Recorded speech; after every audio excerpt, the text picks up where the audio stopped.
Di panggung, ia terlihat meledak-ledak, penuh energi. Suaranya keras, ekspresinya berlebihan, dan tawanya selalu paling nyaring di antara semua. Tapi, di balik suara itu, ada sesuatu yang lebih sunyi. Sebuah masa hidup yang membuat tawa bukan kebiasaan, tapi pilihan. Rigen Rakelna bukan orang yang lahir untuk melucu. Ia adalah orang yang belajar menertawakan hidup setelah terlalu lama tidak punya alasan untuk tertawa. Rigen lahir di Bima, tumbuh di Surabaya, dan akhirnya berjuang di Jakarta. Setiap kota bukan sekedar alamat baru, tapi bab baru dari perjuangan yang tak mudah. Sebagai anak perantauan, hidupnya diukur dari keberanian untuk bertahan. Kosan kecil, kerja serabutan, makan seadanya, semua jadi bagian dari cerita yang membentuknya. Di luar, ia terlihat santai, tapi di dalam ada tekanan. Bagaimana cara membuat hidup ini tetap lucu ketika semuanya terasa pahit? Ketika akhirnya menang di Suci 5, dunia berpikir perjuangan Rigen selesai. Tapi di balik sorot kamera dan tepuk tangan, ada masa di mana ia kembali ke titik nol. Pekerjaan berkurang, uang menipis, dan panggung tak lagi sesering dulu. Ia pernah bercerita bahwa di masa itu, ia sempat berpikir untuk menjadi pengemudi ojek online. Bukan karena menyerah, tapi karena hidup harus terus berjalan, bahkan ketika panggung berhenti.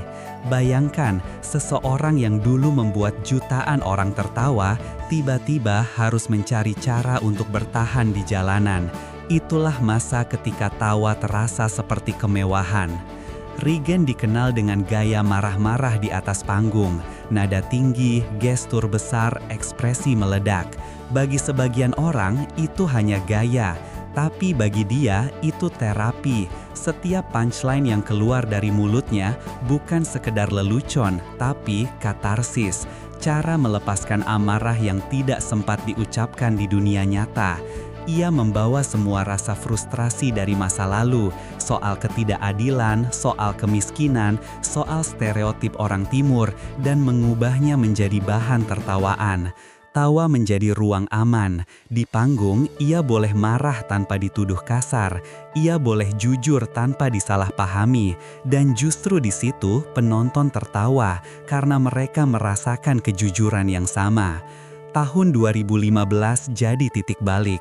Suci 5 bukan sekedar kompetisi, tapi ruang penebusan. Rigen datang dengan materi yang tidak dibuat untuk menghibur, tapi untuk membebaskan dirinya sendiri.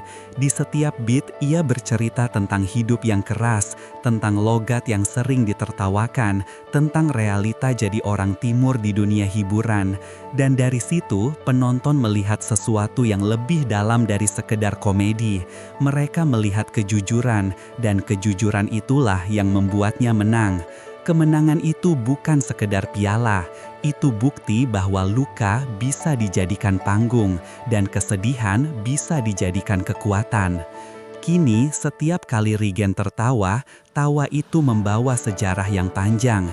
Ia tertawa bukan karena semuanya baik-baik saja, tapi karena ia tahu betapa berharganya bisa tertawa setelah tidak punya alasan untuk melakukannya.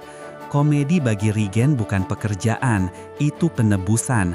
Penebusan atas hari-hari ketika ia tidak punya panggung, tidak punya uang, dan tidak punya siapapun yang menertawakan ceritanya.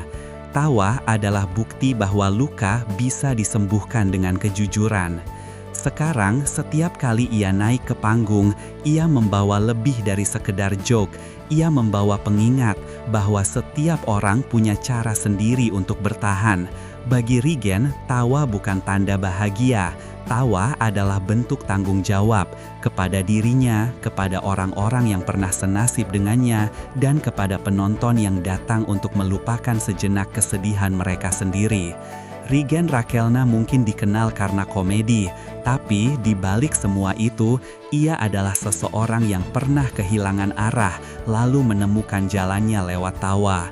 Tawa yang lahir bukan dari kebahagiaan, tapi dari keberanian untuk tetap hidup meski hidup tak selalu lucu. Dan mungkin disitulah makna terdalam dari komedi itu sendiri, bahwa orang yang paling keras tertawa seringkali adalah orang yang paling tahu rasanya sunyi. Kalau kamu merasa cerita ini menyentuh sesuatu dalam dirimu, bantu kami menyebarkan kisah ini dengan menekan like, bagikan video ini, dan subscribe supaya kamu nggak ketinggalan cerita di balik fakta lain yang jarang dibicarakan. Karena setiap kisah punya rahasia, dan kami di sini untuk menemukannya.